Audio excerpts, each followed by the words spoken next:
Bueno, habíamos terminado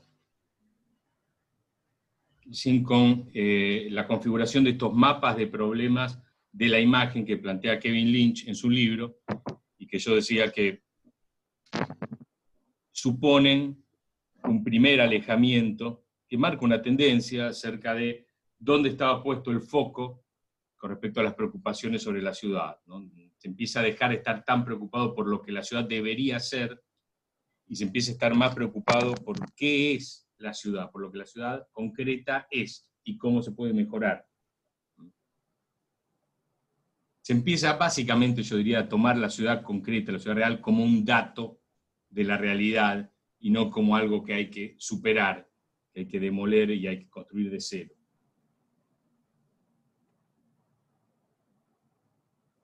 Y en este trabajo, otro libro que fue fundamental y que sale un año después, es La vida y la muerte de las grandes ciudades americanas, de Jane Jacobs.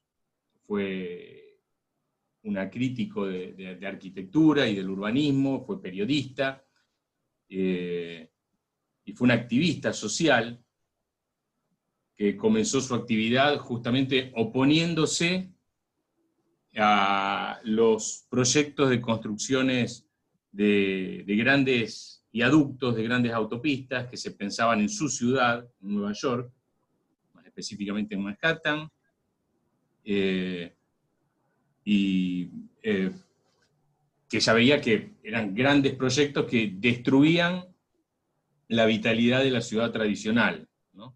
Principalmente ella estaba asentada en el barrio del Village, el Greenwich Village, y ahí es donde se empezó a hacer un nombre, Jane Jacobs, y entre los varios libros que escribió, este es el que realmente pasó a la historia y ha tenido una influencia decisiva en nuestra mirada sobre la ciudad. Hoy en día sigue utilizándose mucho, también el libro de Kevin Lynch, pero son otros motivos. El libro de Kevin Lynch tiene una mirada más arquitectónica, más técnica, si se quiere.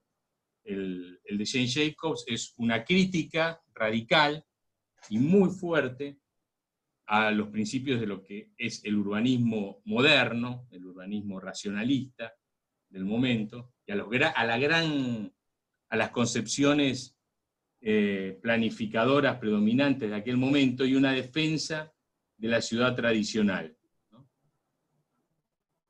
De los valores que ella veía en la ciudad tradicional que se encarnaban en el barrio del Village, Greenwich Village, en Manhattan.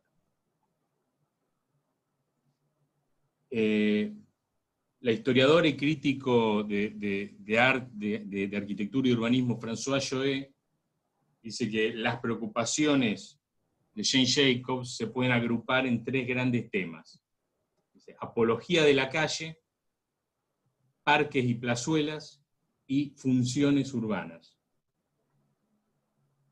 Cuando Jacobs habla de apología de la calle, lo que ella hace es una condena a la concepción funcionalista de la calle, que es lo que vemos en la imagen, en este caso de Brasilia.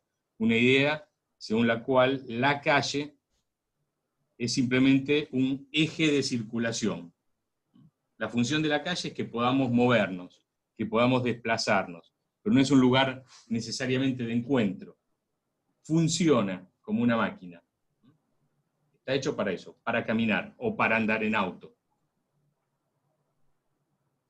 Lo que dice Jacobs es que no, una calle, además de servir para desplazar, tiene que servir como un lugar de encuentro, tiene que servir como un lugar en donde se superponen distintas actividades. Esa es una defensora férrea de las altas densidades, de la compacidad de la ciudad, del tejido urbano, y de la mezcla de actividades. Esta idea de que haya, por ejemplo, comercios en las plantas bajas y viviendas en las plantas altas, porque dice que eso es lo que genera vitalidad, lo que genera que haya gente caminando por la calle y no solamente usando la calle, como vemos aquí, como un medio de desplazamiento.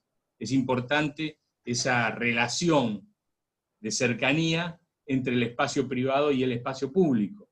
De alguna manera, el espacio privado, las construcciones es lo que le da forma a la calle, lo que hace legible la calle como un espacio reconocible. y la superposición de actividades. Y es fundamental, y acá vamos a utilizar un concepto de Lynch, que es el de legibilidad, poder entender cómo está conformada la calle, que es lo que no ocurre con la arquitectura moderna, donde uno ve la planta baja, acá de la unité de habitación, y no sabe si eso es espacio público o privado. No queda claro dónde empieza lo público y dónde empieza lo privado. Lo que dice Jacobs es que no. Tiene que ser muy clara la conformación de la calle. Yo tengo que tener claro dónde empieza el espacio privado, más restringido, dónde está el espacio de uso común, de uso colectivo, y dónde en todo caso hay un espacio de transición, como vemos en este caso, entre lo público y lo privado. No tiene que haber tanta ambigüedad en el diseño de la calle. Lo que hay que lograr es esto. Cuando la calle es clara, hay densidad y hay mezcla de actividades, lo que tengo es lo que se llama ojos en la calle. Y cuando hay muchos ojos en la calle es vital y la calle es más segura. Cuanto más gente hay en la calle, más segura es la calle. En todo caso, podré temer, no sé, que haya algún punguista que me meta la mano en el bolsillo y me saque la billetera. Pero hay pocas posibilidades de que alguien pase y me asalte a plena luz del día frente a miles y miles y cientos de personas. Esta es la típica imagen de la ciudad que defendía Jacobs, ¿no? Una foto de 1963, justamente del Greenwich Village.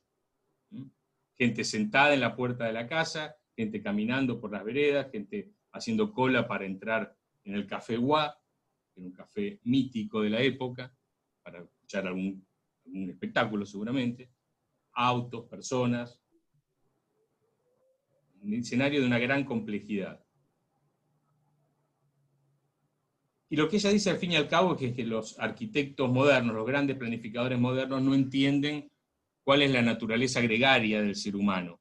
Dice, los seres humanos no buscamos la pureza del paisaje y la contemplación de un paisaje que tiene valores plásticos, ¿no? Donde se concibe el paisaje urbano y se concibe la ciudad como una gran obra de arte a la que, debido a nuestras grandes aspiraciones, queremos percibir, queremos ese placer estético de percibir una ciudad como esta. Dice, no, la gente tiene carácter gregario, tampoco le interesa ver grandes esculturas, grandes arquitecturas que están pensadas como objetos escultóricos, sino que la gente va a donde hay gente. Dice, la gente busca gente, no busca la contemplación del vacío, del silencio y altas experiencias estéticas. Busca relacionarse con los demás. Dice, eso es lo que nunca han entendido, dice Jacobs, los arquitectos y los planificadores modernos. Dice, no entienden el carácter gregario. Y ella dice, escribe, dice, bueno, los planificadores modernos ven que la gente anda caminando por la calle sin un destino claro y que se distrae metiéndose en una cafetería y se toma una cerveza y después sigue su camino y se encuentra con otra persona y se pone a hablar, y eso los aflige terriblemente. Les preocupa que la gente ande sin un destino fijo por la calle y quieren corregir eso y pensar la ciudad como una máquina, como un reloj que tiene que funcionar, donde no hay lugar para el ocio, para que uno se tropiece con el vecino, pasee el perro, simplemente se siente en la vereda a mirar pasar la vida. Dice, no. Ella lo que denuncia es una fuerte concepción, en el fondo, puritana, que hay atrás de la concepción racionalista del espacio urbano, ¿no? El deber ser, y no solamente la posibilidad de que ocurran cosas no planificadas. Y con respecto a los parques, lo que dice Jacobs es que no tiene sentido construir grandes espacios verdes en puntos de alta concentración poblacional, si ese espacio verde lo que va a hacer es separar aquellas construcciones que son el motivo de que haya alta concentración poblacional. O sea, los espacios verdes, los espacios libres, tienen que servir para articular, no para separar, como vemos aquí en Brasilia.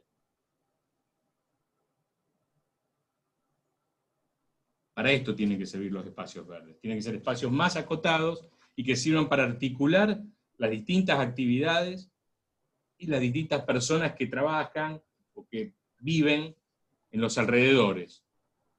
Puntos de articulación, no puntos de concentración. Articular distintas situaciones, como vemos acá en esta foto aérea de Berna, en Europa, donde estos parques lineales que hay sobre la ribera articulan el tejido residencial con el paseo sobre el río. Tienen una escala lo suficientemente acotada como para servir de elementos articuladores, no de elementos que separan el río de la vivienda, sino son elementos que unen el río con la vivienda. Esa es la función de un parque para ellos. Y lo mismo dice de las funciones. Está en contra de la zonificación exacerbada que era característica del movimiento moderno. Esta idea de separar, por ejemplo, los usos educativos, la actividad universitaria. En este caso vemos una foto de la Universidad de California, ¿no? La UCLA, pensada como un campus aislado de la ciudad, aislado del tejido tradicional de la ciudad. O funciones comerciales, aisladas del tejido tradicional y encerradas adentro de un gran edificio, de un gran shopping mall. Y ella dice, no, las actividades tienen que estar mezcladas, de vuelta, como está el edificio de la Sorbonne, en el medio del tejido tradicional de la ciudad de París. Dice, porque eso enriquece la experiencia urbana, le da más vitalidad a lo que hay alrededor. Potencia los encuentros. Potencia la complejidad. El comercio tiene que formar parte del espacio público, no estar encerrado en un gran edificio.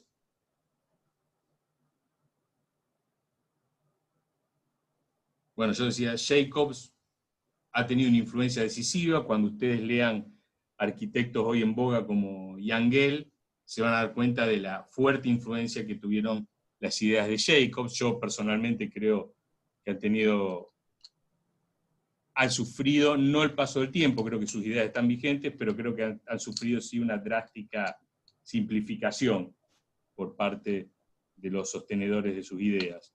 Pero una simplificación no implica una traición, sino implica cierto grado de empobrecimiento de la complejidad y cierta dureza de su discurso. Hay otro,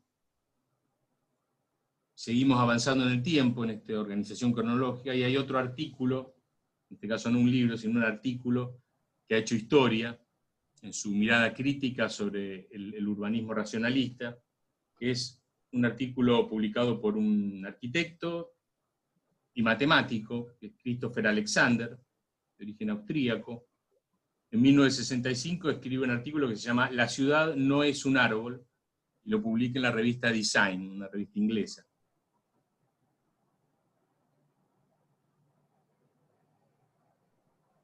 Él ahí propone una clasificación entre dos tipos de ciudades.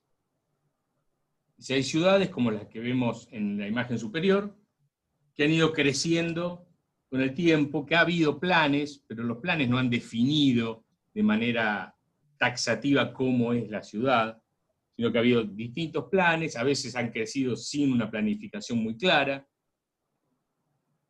Son las ciudades que él llama ciudades naturales.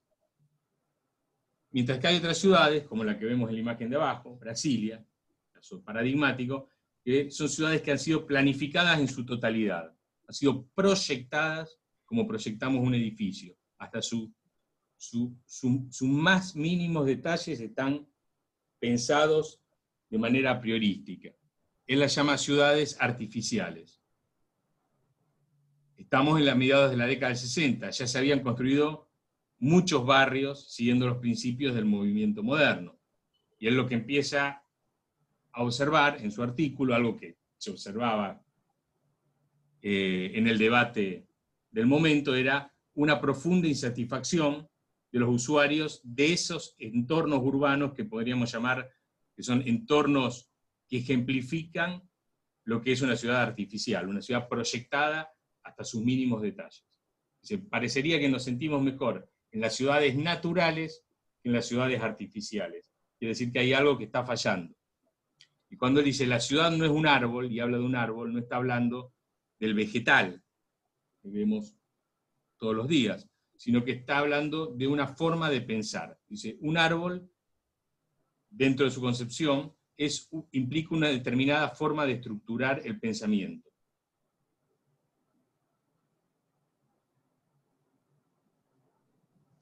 A la que se le opone otra forma de estructurar las ideas, a la que él llama semirretículo. O sea, hay dos formas de pensar. Podemos organizar nuestras ideas siguiendo una estructura de árbol o siguiendo una estructura de semirretículo. Las ciudades naturales se organizan siguiendo un principio de semirretículo. Las ciudades artificiales se organizan siguiendo un principio de árbol. Ahora, la ciudad, dice Christopher Alexander, es un semirretículo. La ciudad real nunca puede funcionar como un árbol. Y un árbol implica una determinada forma, yo decía, de organizar los datos. Y él se vale de un ejemplo. Toma una esquina, imaginemos que puede ser una esquina donde hay un negocio, una calle donde hay un semáforo, la gente pasa caminando por ahí, cuando el semáforo esté en rojo se quedan parados en la esquina esperando a que se ponga en verde para poder cruzar.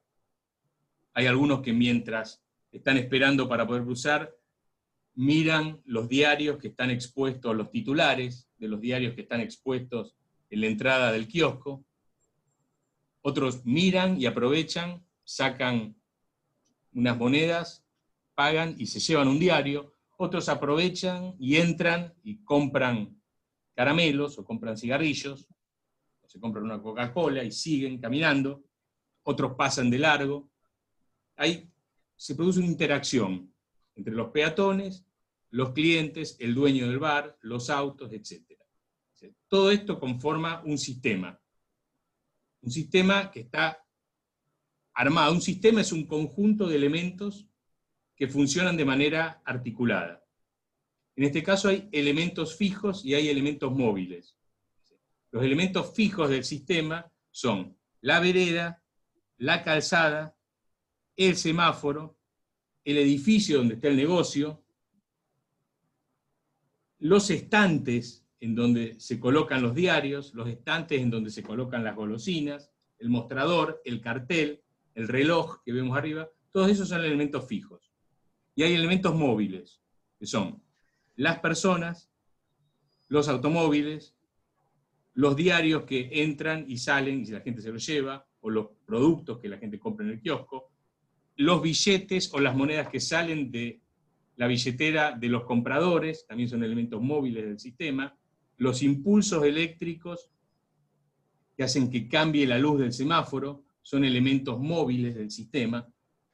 Y lo que dice Christopher Alexander es que a los planificadores urbanos, a los arquitectos, nos preocupa principalmente cuáles son los elementos fijos del sistema, que son los que posibilitan que los elementos móviles se desarrollen, se desempeñen, funcionen en la ciudad. Ahora, hay una particularidad en esta escena que él describe. Si nosotros analizamos los elementos, vamos a ver que hay dos sistemas. Un sistema es el negocio, que tiene sus elementos. Es el edificio del negocio, los estantes donde están los diarios, el vendedor, los distintos productos que venden, las vidrieras, el reloj que vemos arriba, está clavado sobre la fachada del edificio. Todo eso configura un sistema. Y hay otro sistema que es el del espacio público, que es la vereda, el semáforo, la calzada, la gente que pasa caminando, los automóviles, la luz del semáforo, etc. Son dos sistemas, pero esos dos sistemas se superponen en un punto. ¿En dónde se superponen? En la esquina, en el semáforo y en el estante con periódicos, que funcionan de manera articulada. Hay una superposición de dos sistemas distintos. ¿Él qué dice? Él dice que cuando nosotros organizamos los distintos elementos que configuran sistemas siguiendo una lógica de árbol, los organizamos como se los muestra en la imagen de la derecha. Es decir, no hay superposiciones. Un conjunto puede formar parte de un conjunto mayor, o puede ser un conjunto que está totalmente separado.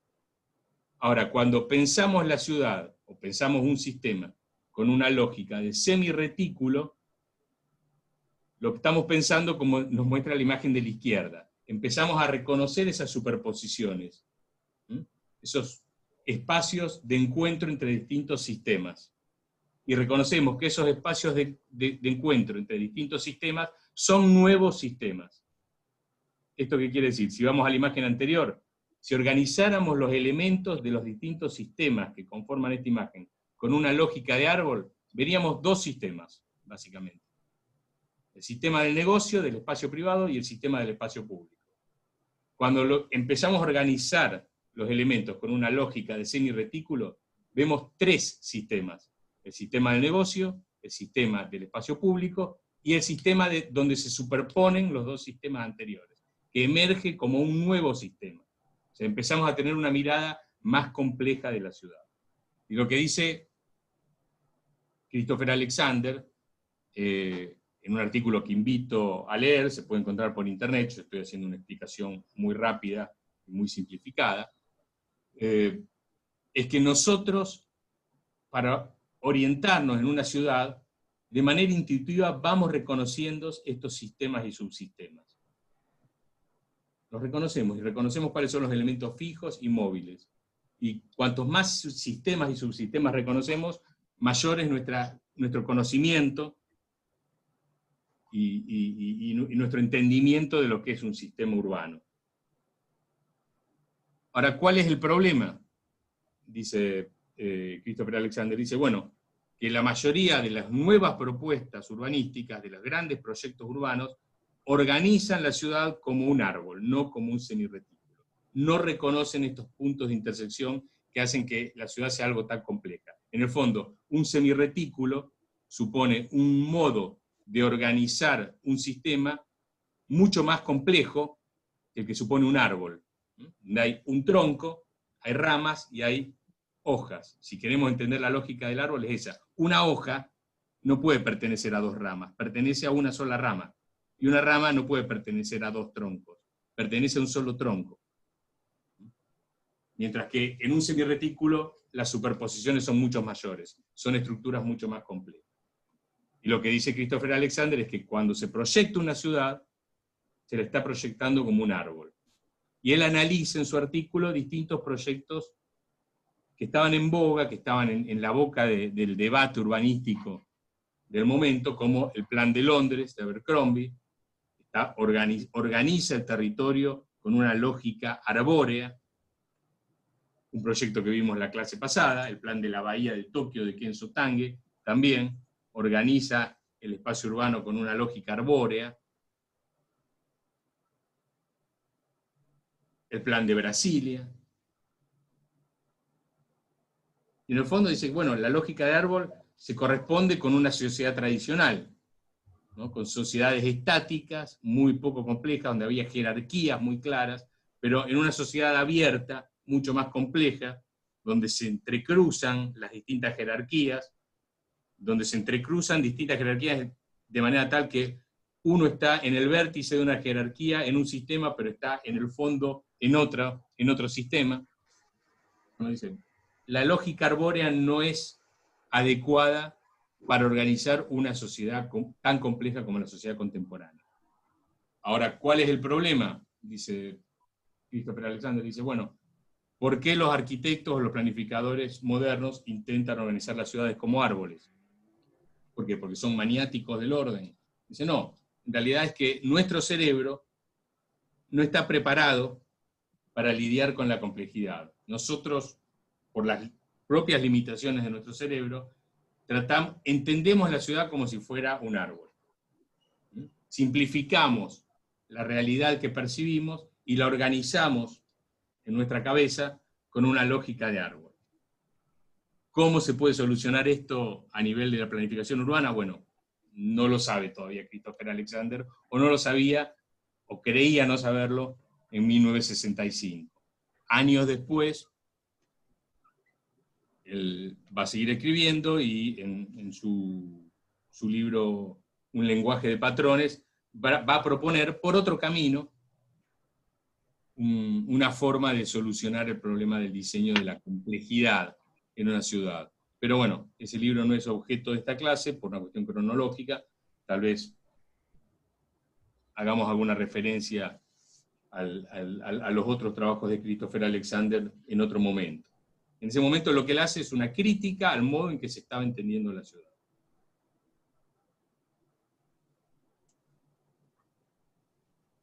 Y seguimos avanzando en el tiempo y nos vamos a 1966, año de la publicación de un libro que hizo escuela, como La arquitectura de la ciudad, del arquitecto milanés Aldo Rossi. Y es un libro que tuvo una influencia descomunal al punto tal de que ha tenido mucha influencia en la elaboración incluso del plan de estudios de nuestra facultad. Es el libro más famoso de una línea de pensamiento sobre la arquitectura y sobre la ciudad que se conoció como la tendenza en italiano, de finales de la década del 60, que agrupó una serie de arquitectos y urbanistas italianos y que proponían una forma de entender la arquitectura de la ciudad que se suponía debía superar ciertas limitaciones y ciertas simplificaciones que eran propias de la concepción racionalista de la ciudad, pero sin alejarse de una intención de racionalizar. Por eso muchas veces a los integrantes de la tendencia se los conoce como neorracionalistas. Lo que critica Aldo Rossi en la arquitectura de la ciudad, que fue un libro que en 1966 resumía y anticipaba también algunas nuevas cuestiones, algunas nuevas preocupaciones, pero era un resumen de muchos artículos que él había venido publicando en la revista Casabella Continuità en sus años de juventud. Y él habla ahí, por ejemplo, del funcionalismo ingenuo, y utiliza la palabra ingenuo. Dice, bueno, el funcionalismo ingenuo de la arquitectura moderna que pretendía organizar las actividades separando actividades, ¿no? Esta idea de que la forma siga la función. Dice, la forma del espacio está determinada por su finalidad, por los usos. Dice, esto es una concepción absolutamente ingenua del espacio urbano. Dice, en realidad, el espacio urbano y el espacio arquitectónico tiene que estar pensado como un escenario para que ocurra todo lo que puede ocurrir en la vida cotidiana. No tiene que estar pensado en relación a una función, a una actividad, sino como un escenario. Yo en un escenario puedo representar una comedia, puedo representar una tragedia, puede ser un espectáculo circense, puede ser un concierto, pueden ocurrir distintas cuestiones. O sea, las leyes que dominan la lógica del diseño del espacio no son los usos, no son las funciones. Ergo, la idea de que la forma siga la función es un error. Dice, hay otras lógicas que guían el diseño de los espacios. Hay otra cuestión que él critica del movimiento moderno, que es la idea de ruptura. El movimiento moderno entiende que para construir la ciudad racionalista es necesario hacer tabula rasa con la ciudad tradicional, con la ciudad histórica. Hay una idea vanguardista, propia de las vanguardias. Hay que romper con el pasado para inaugurar lo nuevo. Lo que dice Aldo Rossi es que no existen rupturas en la historia, que hay una continuidad. Así como en una ciudad como Roma conviven construcciones barrocas con construcciones antiguas y construcciones medievales, dice, también ocurre lo mismo con el movimiento moderno. No hay tabula rasa, hay una coexistencia de las nuevas construcciones con la ciudad tradicional. No hay rupturas, hay una continuidad espacial y hay una continuidad histórica. No hay que renegar del pasado. El pasado también es una fuente de inspiración. Ahora, si yo quito, por favor, cancelen los micrófonos. ¿Qué está pasando con Margen y Alberto? Entonces, yo creo... Por favor. Ponen la puerta chica, ¿no? Creo que hay que decir las cosas que han surgido. Voy a... La gente ve tanto este programa, porque te dicen cosas que no todos dan la vuelta por todos lados. Bueno. Creo que el gobierno está haciendo un desastre. no un desastre de esos tipo Canal K para voltearlo. Creo que no dan pie con bola. Hoy lo vi en Patricio Bulentini, Roberto. daba pena Alberto el meta. Se distraen.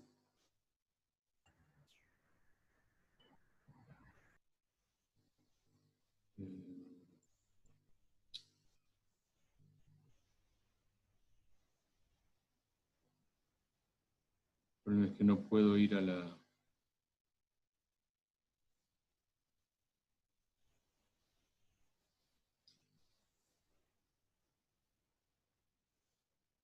presentación.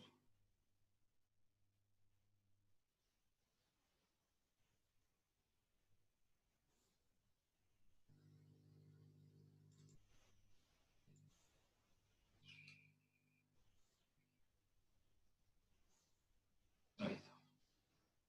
Bueno, decíamos que no hay solución de continuidad en la historia y que por eso, de alguna manera, la historia es una fuente de datos y de inspiración a la que podemos recurrir constantemente para el diseño del espacio. ¿Y qué es lo que ordena el diseño del espacio, si no es la función, o si no es la voluntad de ruptura?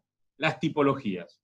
Las tipologías son las formas básicas de organización del espacio.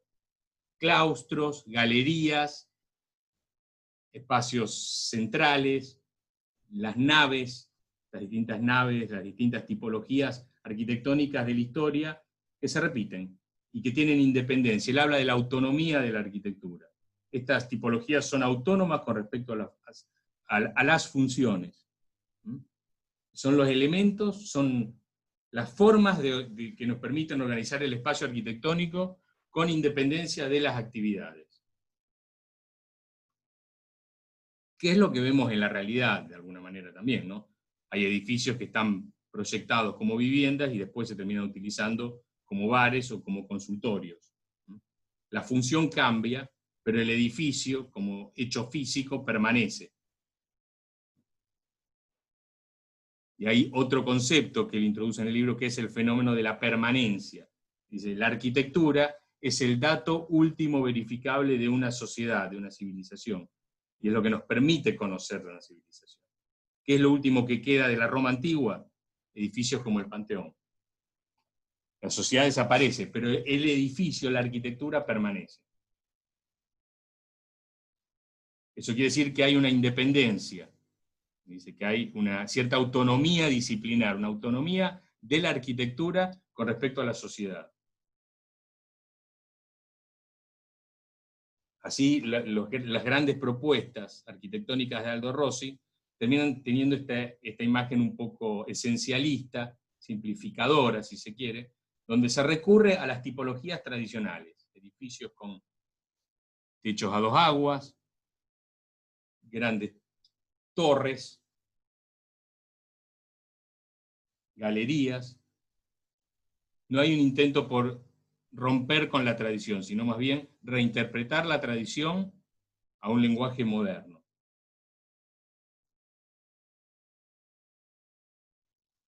Y hay un alejamiento de esta, no solamente de la idea de que el espacio se proyecta a partir de la función, sino también que el espacio es consecuencia del desarrollo tecnológico, como proponía Le Corbusier con la Maison Dominó, ¿no? Decía, bueno, el hormigón armado nos permite concebir el espacio habitable de otra manera. Ya no dependemos de los muros portantes. Lo que dice Rossi, o los arquitectos de la tendencia, bueno, lo que decía Le Corbusier era esto, ¿no? Podemos tener una ventana corrida, gracias a que el muro queda independizado de su función portante. Acá hay una relación directa entre tecnología y espacio, y forma del espacio. Lo que dicen los arquitectos de la tendencia, dicen, no, lo que importa es la tradición y las tipologías, eso es lo que determina la forma del espacio, más allá de la tecnología que utilicemos. Cuando la mayoría de la gente, vos le decís que se imagine una casa, se imagina una construcción con techos a dos aguas. Cuando a la mayoría de la gente se le dice la palabra ventana, se imagina un cuadrado con una cruz en el medio, que es la carpintería de la vivienda. O sea, la memoria, lo que tenemos impreso en la memoria, que es lo que vemos cuando le pedimos a un chico que puede vivir en grandes placas, como las que vemos en el fondo, en este barrio holandés, y a los chicos de Jardín de Infantes se le dicen, bueno, dibujame tu casa, y no dibujan las placas, dibujan un cuadradito con ventanas cuadradas y techos a dos aguas. Dice, bueno, quiere decir que eso es lo que define la forma del espacio. La memoria, que en términos arquitectónicos se materializa en las tipologías tradicionales.